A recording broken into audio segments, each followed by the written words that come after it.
O dia que eu encontrei o alento foi um dia que eu estava passando de bicicleta, que eu estava muito angustiada, que eu estava pensando em muita coisa, eu encontrei a palavra alento.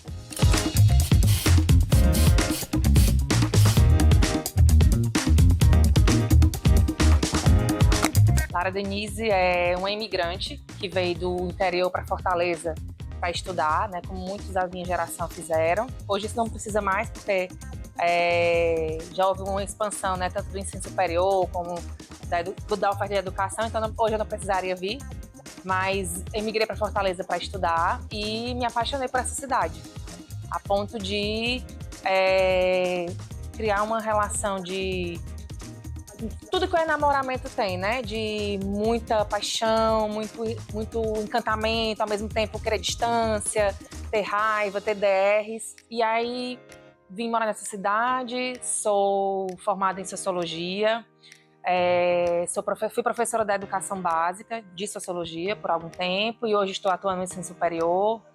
Sou mãe de um adolescente de 13 anos. Gosto muito de falar, de mexer as mãos, de escrever, de dar aula, de trocar e de observar os muros. E aí, como eu sou formada, né, fui formada em ciências sociais, nós somos muito instigados, né, e trabalhados para desenvolver um senso de observação, né, de tentar captar o que acontece na vida social, o que é que tem de sociabilidade surgindo ou desaparecendo, a ficar atento, né, ao movimento que nos rodeia. E aí eu comecei a perceber, né, que estavam aparecendo inscrições, desenhos, palavras, frases, né, a perceber a própria pichação, que até então era algo que eu não percebia. Então, ao olhar para isso, eu comecei a ficar instigada para entender quem era que fazia aquilo, como é que escolhia aquele lugar, por que fazia, por que tinha colocado aquele desenho e não outro. Então, na tentativa de entender isso e também desconfiando que ali tinha muito do social para ser compreendido, eu fui indo por esse caminho. Vamos dizer assim, nosso de fora, de quem não entende, ou de quem pesquisa, ou de quem quer de alguma forma enquadrar, né, essas intervenções, esses movimentos. Porque na prática, na rua, os sujeitos sabem diferenciar, né? Eles sabem o que é um grafite, sabem o que é uma pichação, sabem quem é o grafiteiro, sabem o que é o pichador, mas ao mesmo tempo esses limites, essas diferenças, elas não são tão objetivas, elas não são tão fixas, elas são móveis. Então, com isso, por exemplo, alguém que é reconhecido na cidade como um grafiteiro, que faz um mural, que pode inclusive ganhar edital, ser reconhecido como artista urbano, ele pode também pichar. E ele pichar não significa que ele deixa de ser grafiteiro, nem que ele virou pichador, entende? Então, é como se essas duas práticas, elas estão na rua, elas dialogam, elas se conectam, mas elas têm diferenças, né? E eu acho que o anseio de tentar responder essas diferenças é mais nosso do que do próprio movimento. Talvez uma outra forma da gente entender essa conexão é justamente nos desafiar a pensar nesse entre, né? Que ela pode ser um grafite, pode ser pichação ao mesmo tempo, quando pode não ser, vai depender das instâncias de validação, do lugar, de quem faz, né? Mas são práticas que sim guardam diferenças, né? Porque tem, enfim, objetivos diferentes, motivações, mas elas talvez sejam mais interessantes serem pensadas no que conecta elas, no que aproxima, mais do que no delimita e diferencia, né? O grafite, ele é como se fosse uma grande área, vamos dizer assim, e dentro do grafite há diferentes linguagens, né? Por exemplo, há o grafite figurativo, há o grafite que está mais ligado a cartoon, então tem uma coisa mais de quadrinhos. Tem o grafite que está mais ligado a letras, que é o bombe, ao vandal, né, que é esse que é feito mais na ilegalidade. A gente pode pensar também o quanto essas intervenções comunicam uma sociabilidade urbana que vai na contramão do que é comum a gente discutir sobre cidade. Principalmente pensando na cidade como Fortaleza, que é uma metrópole, uma cidade grande. O que é que a literatura clássica de cidade diz? É que a cidade é lugar da impessoalidade, do anonimato, né? Do flanerie, de você ter uma certa indiferença. E aí, quando alguém passa no muro e deixa... te desejo flores, ou alento, ou dezembro tem manga, eu tô comunicando uma outra experiência de cidade, né? que quem escreve vai, de alguma forma, afetar quem leu, que vai afetar quem tira foto, que compartilha na rede, como isso circula. Então, é uma outra maneira de se relacionar com a cidade. É uma forma também da gente pensar o quanto os praticantes ordinários de cidade, né? Pessoas que vivem no cotidiano, elas têm uma vivência mais prática da cidade, de astúcias, né? De lidar com as situações. Então, é possível olhar para esse acontecimento, né? Por várias lentes, né, da sociologia. Eu enxergo essas intervenções como um texto público, sabe? Como se fosse a cidade fosse um livro, e um livro de autoria coletiva, em que nós vamos, né, todos, mesmo se não foi eu quem fiz a intervenção, mas eu escrevi aquilo também, de alguma forma, né? Então, eu penso que essas palavras, essas intervenções, esses riscos são marcas, né, que a gente vai deixando na cidade e vai contribuindo para construir esse livro coletivo, né, que comunica desde declarações de amor, protestos, dicas de bem viver, frases eróticas. Então, é como se fosse um livro muito diverso em que todos nós estamos lá escrevendo, e essa ideia de autoria, essa ideia individual de eu que fiz, ela é diluída porque ela é coletiva. Então, pessoalmente, foi algo muito transformador, né, da minha visão do que é, enfim, do que é a própria cidade, do que não pode ser arte, da minha relação com o espaço público, né, enquanto mulher, por exemplo. Para eu encontrar essas intervenções, essas palavras, eu precisei adotar a caminhada como método.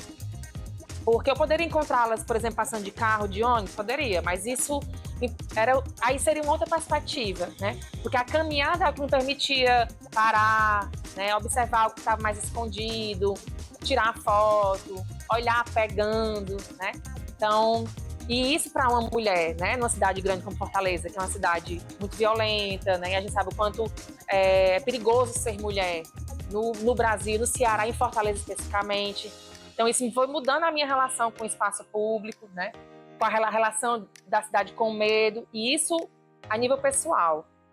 A nível coletivo, eu acho que possibilitou chamar a atenção para a possibilidade de construir outras abordagens, né? Assim, é como se o meu objeto, assim, entre muitas aspas, fosse um objeto desimportante, né? À vista de grandes temas, né? Que são, inclusive, relevantes, importantes, mais clássicos. E qual a relevância que tem, por exemplo, falar de um risco numa calçada, né? E aí eu acho que foi legal também, a nível coletivo, construir esse argumento de que sim, um risco na calçada, ele diz muito sobre quem fez aquele risco, aquela calçada, quem passa e lê aquela calçada. E teve uma dessas intervenções que no Instagram, né, que eu criei um Instagram para a pesquisa, e não foi assim pensando, eu vou criar um Instagram porque ele vai... Não, a princípio foi uma estratégia metodológica. Eu não queria perder essas fotos porque eu tinha medo de ser assaltada, de perder, e eu queria botar em algum lugar. E aí uma dessas imagens, né, que eu compartilhei, que foi Nas Ruas do Benfica Eu Te Amei, foi uma das que mais foi compartilhada, comentada, e ela foi escrita por uma mulher. E foi massa conversar com ela, né, para saber, enfim, o que é que tinha motivado, a história daquilo. E depois eu fui descobrindo muitas outras inscrições, né, eram feitas por mulheres, mas as mulheres, elas são muito atuantes e muito presentes e muito fortes na cena da arte urbana. A gente tem várias. Vocês têm tempo? O deixo, inclusive, acho que ele ainda tem em alguns lugares, mas muito apagado. E o deixo era uma palavra que se repetia, né, com a mesma caligrafia, a mesma cor, e essa palavra deixo. E aí eu comecei a imaginar muito, assim, quem foi que escreveu, por que escreveu, o que estava deixando, quem foi deixado, né? Fui criando um monte de história na minha cabeça, e quando eu consegui chegar até a pessoa, o autor, né, da palavra, foi muito bonito e muito singelo o que ele disse, né? Que tinha, e aí onde é que tá? O pesquisador, ele quer muito saber o porquê das coisas, né? Quando, na verdade, as justificativas, os motivos, elas estão em outras camadas, né? Então eu queria saber o que é que te motivou, por que você fez isso? Aí ele, não, foi só algo que veio foi algo que veio no meu íntimo. E aí, quando ele trouxe essa ideia do íntimo, da intimidade, para mim foi... A princípio eu fiquei decepcionada, eu falei, queria outra história, né? Assim, particularmente pensando. Queria outra história, queria que ele contasse outra história assim, mirabolante, maravilhosa. O que veio no meu íntimo, e aí depois eu fiquei pensando, não, isso é muita coisa. O que veio no meu íntimo, né? Esse deixo que veio no meu íntimo, e aí a partir disso eu comecei a trazer a discussão sobre intimidade na esfera pública e tal. Então essa é uma que eu gosto muito, porque eu imaginei uma história e a outra foi muito mais legal.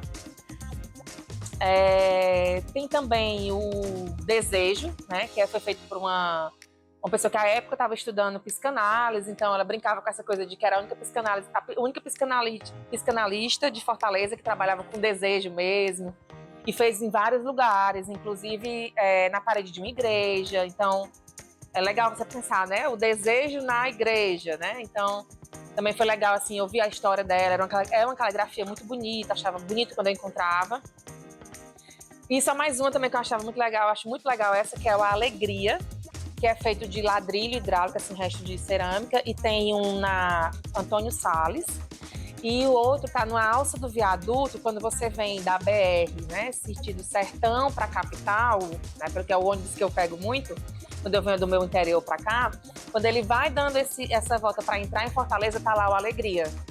Então eu acho muito... Assim, é uma palavra de boas-vindas, né? Como se assim, eu cheguei em Fortaleza, tá aqui minha alegria, né? Assim, quando eu chego na cidade. Então, gosto muito desses. Você ainda mantém contato com essas pessoas? Sim, mantenho. Outra pergunta. Inclusive, alguns são amigos, assim, pessoais, queridos. Eu gostava de uma expressão que eu tinha escutado uma vez: Fortaleza é massa, mas é paia, né? E é possível ela ser as duas coisas ao mesmo tempo, né? Então, assim, Fortaleza tem uma relação difícil, por exemplo, com a memória, com várias memórias, né? Não só a memória edificada, mas a memória também das pessoas ordinárias, né? De quem não é da elite, dos espaços. E aí, pensando particularmente na arte urbana, Fortaleza ela tem um destaque na cena mundial de arte urbana, né? Fortaleza é o território de grandes festivais, grandes artistas já passaram por aqui, né? Tem uma cena muito reconhecida, os artistas daqui são muito reconhecidos também fora. Então, assim, ela tem uma presença muito pulsante, né, nesse cenário de arte urbana. E isso é possível perceber, por exemplo, na relação, vamos dizer assim, formal com o Estado, em editais, em projetos, né, que se utiliza essa linguagem, em exposições de museus, em instituições culturais diversas que dialogam com essa linguagem, levam para dentro dos seus espaços, como ao mesmo tempo a gente vê, e aí vem a ambiguidade, né? É de certa forma, uma tentativa de controle, de disciplinamento, né? De perseguição, ao que foge a vamos dizer assim, a esse ordenamento, né? Então, acho que tem uma relação ambígua, ao mesmo tempo. E aí isso é muito próprio dessas artes de rua, né?